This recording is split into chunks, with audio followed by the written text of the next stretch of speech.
l'axe Paris-Berlin a toujours été un pilier de la politique européenne.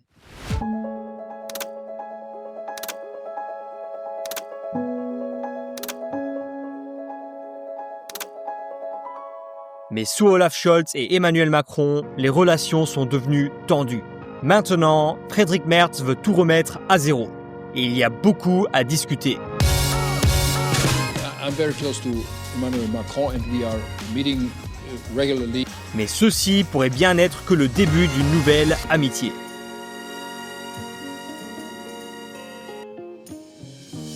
Merz est maintenant chancelier en Allemagne.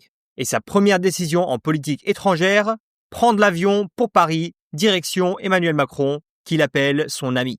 C'est un vrai changement par rapport à Olaf Scholz, qui, disons-le, n'était pas très proche de Macron. Alors, maintenant que Merz est au pouvoir, la grande question c'est, est-ce qu'il va bien s'entendre avec Macron ? L'Allemagne et la France sont des partenaires très proches, mais ce sont quand même deux pays différents avec leurs propres intérêts. Ils veulent tous les deux une Europe plus unie, mais ils ne sont pas toujours d'accord sur la façon d'y arriver. Et c'est pour ça qu'on vous explique tout simplement 3 sujets où Merz et Macron devraient bien s'entendre et 2 sujets où ça risque un peu de coincer. Commençons par ce qui les rapproche. Et d'abord, la relation qui change avec les États-Unis. L'Allemagne a longtemps eu le réflexe de se tourner vers Washington pour les grandes décisions de politique étrangère. Et ça a souvent agacé Macron. La France, fidèle à son héritage gaulliste, reste prudente face à une trop grande dépendance envers les Américains. Macron a gardé de bonnes relations, que ce soit avec Trump ou avec Biden, mais son message est clair. L'Europe doit apprendre à se défendre seule. Et maintenant que Merz est au pouvoir, la France pourrait enfin avoir un vrai allié à Berlin. Für mich wird absolute Priorität haben, so schnell wie möglich Europa so zu stärken, dass wir Schritt für Schritt auch wirklich Unabhängigkeit erreichen von den USA. Ich hätte nicht geglaubt, dass ich so etwas mal in einer Fernsehsendung sagen muss. Et même Merz a l'air un peu surpris par ses propres mots. Et on le comprend parce que son parti, la CDU, a toujours été très pro-américain. Alors, une déclaration comme celle-là, ce n'est pas rien. Mais c'est exactement ce que Macron attendait depuis longtemps. Et avec Merz, l'idée d'une Europe plus indépendante semble enfin possible. Les deux dirigeants sont clairement pro-européens. Mais ils veulent aussi que l'UE change. Ils sont d'accord pour réduire la bureaucratie à Bruxelles, créer une union de l'épargne et de l'investissement, et réformer les règles de concurrence pour faciliter l'émergence de champions européens. Et sur le plan géopolitique, Merz reprend même l'idée de Macron d'une Europe à plusieurs vitesses, une Europe qui avance tout en accueillant les pays en attente, sans bloquer toute l'Union. Wir müssen uns etwas einfallen lassen, dass wir diese scharfe Unterscheidung zwischen ganz draußen oder ganz drin überwinden und etwas schaffen, was sozusagen den Weg hin zur Vollmitgliedschaft eröffnet, Möglichkeiten verschafft, teilzunehmen, etwa an Teilen des europäischen. Mais évidemment, le vrai sujet qui fâche et qui est lié à l'autonomie vis-à-vis des États-Unis, c'est la sécurité et la défense européenne. Et là aussi, Merz et Macron semblent étonnamment sur la même longueur d'onde. La décision de Merz d'abandonner le frein à l'endettement en Allemagne et d'augmenter massivement les dépenses militaires a été accueillie avec enthousiasme à Paris. Mais Merz ne s'est pas arrêté là. Il est allé jusqu'à poser la question: est-ce que l'OTAN existera encore au moment de son sommet en juin ? Et il a averti que l'UE devrait développer des capacités de défense indépendantes beaucoup plus rapidement. C'est très proche des mots utilisés par Macron il y a quelques années quand il parlait d'une OTAN en mort cérébrale. Waouh, c'est un vrai tournant.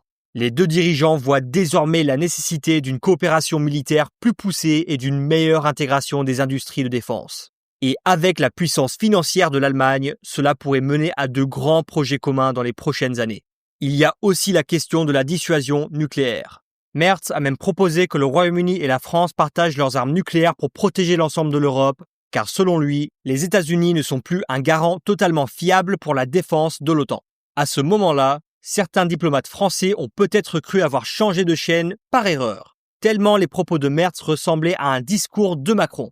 C'est exactement le langage de la souveraineté stratégique que Paris défend depuis des années.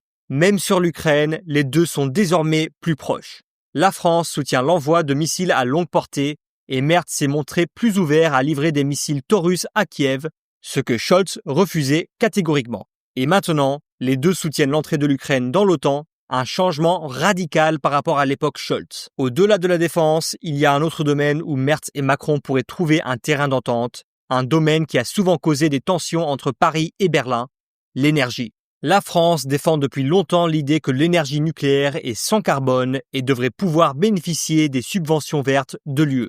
Berlin, de son côté, s'y est opposé, craignant que soutenir le nucléaire ne rende moins attractives les options allemandes en matière d'éoliennes et de solaire. Scholz et Macron se sont affrontés plusieurs fois sur les subventions énergétiques, surtout quand l'Europe a dû agir rapidement pour réduire les prix après la guerre en Ukraine.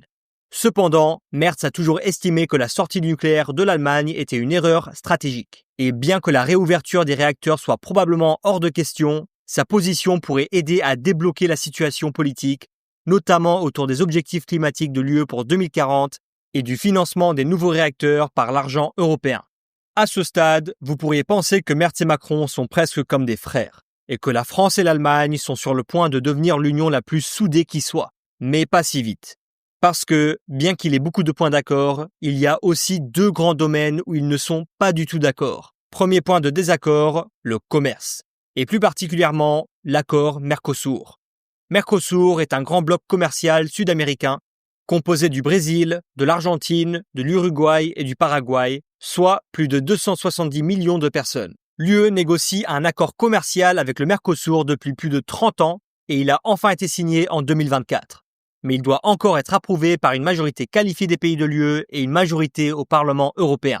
Et c'est là que ça se complique. En France, cet accord est très impopulaire. Les critiques disent qu'il donnerait un avantage déloyal aux agriculteurs latino-américains puisque les normes de production sont beaucoup plus strictes en Europe, surtout concernant les importations de viande bovine. Autoriser la viande moins chère en provenance d'Amérique latine pourrait désavantager les producteurs européens et raviver la colère des agriculteurs français. Si cet accord est poussé trop vite, cela pourrait provoquer une nouvelle révolte des agriculteurs et alimenter encore plus la montée de l'extrême droite en France. D'ailleurs, nous avons fait une vidéo complète sur ce sujet, nous avons mis le lien dans la description de cette vidéo. Mais en Allemagne, l'ambiance est totalement différente. Merz considère que de nouveaux accords commerciaux sont essentiels pour relancer l'économie allemande et Mercosur est en tête de sa liste. Il veut faire ratifier cet accord rapidement. Donc, si la France parvient à créer une minorité de blocage, cela pourrait encore une fois freiner la machine franco-allemande. Et maintenant, le deuxième grand point de friction, la dette partagée de l'UE. Alors, même si Merz et Macron veulent tous les deux augmenter la compétitivité de l'Europe et les dépenses de défense, ils ne sont pas d'accord sur la manière de financer cela. Macron continuera de pousser pour des emprunts communs au niveau de l'UE, comme le recommande le rapport Draghi. Mais l'Allemagne, pas si vite. Maintenant que Berlin commence à assouplir les cordons de la bourse à l'intérieur du pays, il est encore moins enthousiaste à l'idée de faire de même avec les autres pays de l'UE. Und bevor wir uns nicht der Vereinfachung, der Standardisierung und der Skalierung widmen, halte ich neue, mitgliedschaftlich finanzierte Fonds oder gar gemeinschaftliche Schulden für nicht zielführend. L'ironie, c'est exactement ce que Merz a dit à propos de l'emprunt de l'Allemagne. Et puis, seulement quelques semaines après l'élection, il a fait volte-face et emprunté des centaines de milliards d'euros en nouvelles dettes. Il faudra donc voir s'il tiendra cette promesse. Pour la France, l'arrivée de Merz est une excellente nouvelle. Avec l'Allemagne et la Pologne désormais alignées sur une vision pro-européenne, Paris voit enfin sa stratégie d'autonomie européenne gagner du terrain. Les investissements français dans la défense et le nucléaire pourraient augmenter et la France se retrouve en position de force pour façonner l'agenda européen. Sur Mercosur, il est temps de faire un compromis. Les bénéfices d'une coopération étroite avec Berlin et Varsovie, surtout face aux tensions avec les États-Unis, valent bien un geste. L'Europe réalise enfin que la France avait raison depuis des décennies. Et voici ce que j'en pense. Les deux dirigeants s'entendront beaucoup mieux que Scholz et Macron ne l'ont jamais fait. Et d'une certaine mesure, cela semble vraiment indiquer que la machine franco-allemande est de retour. Une autre raison ? Les deux sont pressés politiquement. Le mandat de Macron se termine dans seulement 2 ans, et Merz est pressé de prouver que l'Allemagne est de retour en Europe. Et bien que ces deux obstacles, le commerce et la dette, soient importants, je pense qu'ils sont gérables. Il y a déjà des signes que le gouvernement français pourrait changer de position sur Mercosur, surtout avec Trump menaçant d'imposer de nouveaux tarifs douaniers sur les produits de l'UE. Avec les bons compromis, la France pourrait même soutenir l'accord. Et qui sait, peut-être qu'un compromis similaire est possible sur la dette partagée. Après tout, Merz ne semble pas aussi opposé à l'emprunt qu'il ne l'a dit. Par exemple, il a abandonné très vite le frein à la dette. En résumé, je pense qu'il y a un réel potentiel pour des progrès dans les prochains mois.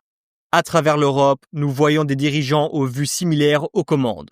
Macron, Merz, Tusk, Sanchez, qui a récemment appelé à une armée européenne, et même Meloni en Italie, avec qui Merz pourrait enfin trouver un terrain d'entente sur des politiques migratoires plus strictes. Alors oui, espérons de réels progrès, surtout sur l'autonomie européenne, quelque chose que nous voulons depuis des années. Merci beaucoup d'avoir regardé la vidéo et n'oubliez pas de laisser un like et de vous abonner pour plus de contenu.